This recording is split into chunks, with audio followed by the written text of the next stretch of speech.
Welcome to question 37, the last one from the August 2016 Algebra 2 exam.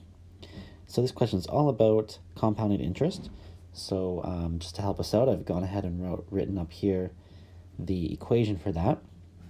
Remembering that in this equation, A is the final amount, P is the principal or starting amount, R is the interest rate, N is the number of times the interest is compounded each year, and T is the number of years. So for part one of the question, we're going to have to write a function for both option A and option B that calculates the value of Seth's account after n years.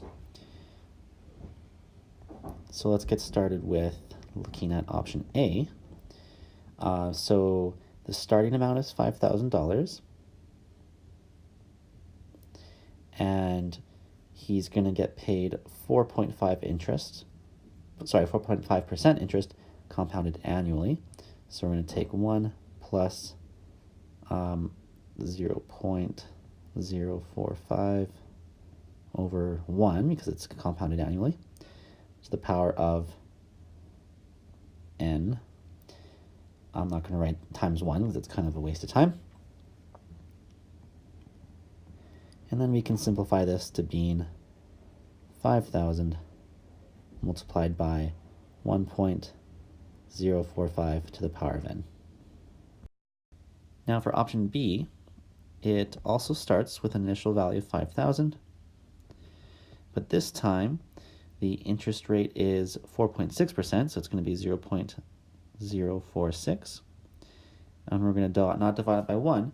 This time we're going to divide it by 4 because it's compounded quarterly, and then it's going to be to the power of 4n because it's, again, compounded 4 times a year. That's what quarterly means. So we can go ahead and simplify this. When we calculate 1 plus 0.046 divided by 4, we get 1.0115 to the power of 4n. So that is part 1 complete. So we've got the equation for A and B.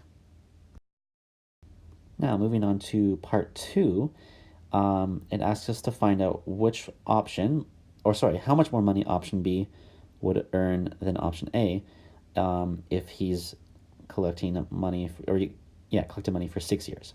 So what we're going to do is we're basically going to calculate these equations, replacing n with 6. So you can see I've gone ahead and written that down. You'll notice that I put 24 as the exponent for B because I did 4 times 6. So when we calculate that, we get a value for option A to be $6,511.30. And I'm rounding here to the nearest penny. And then option B is $6,578.87. So working out the difference to see how much more option B gets him, we would, of course, just subtract these two numbers. And we get a difference of $67.57. Now, for the third and final part to this question, we are asked to figure out how long it would take for option B to double his initial investment. So what we're going to do is we're going to take a look at the option B formula.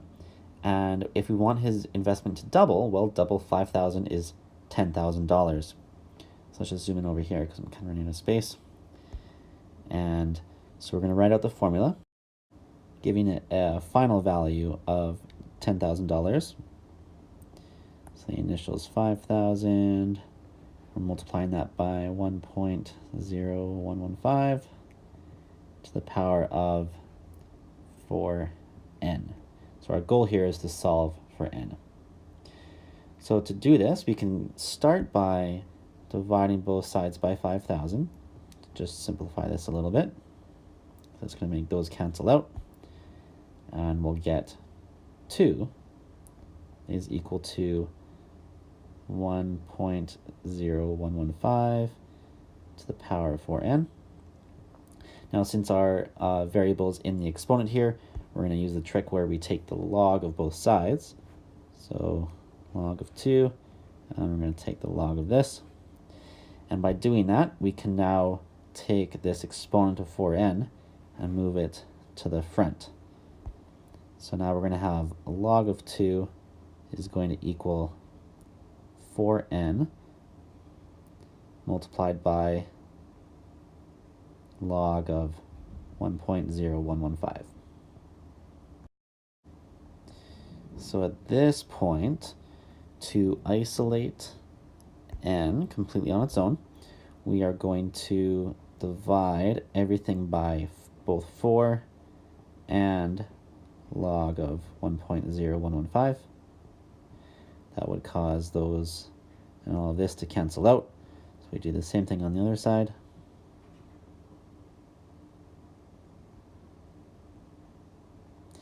And now we can do all that to solve for n.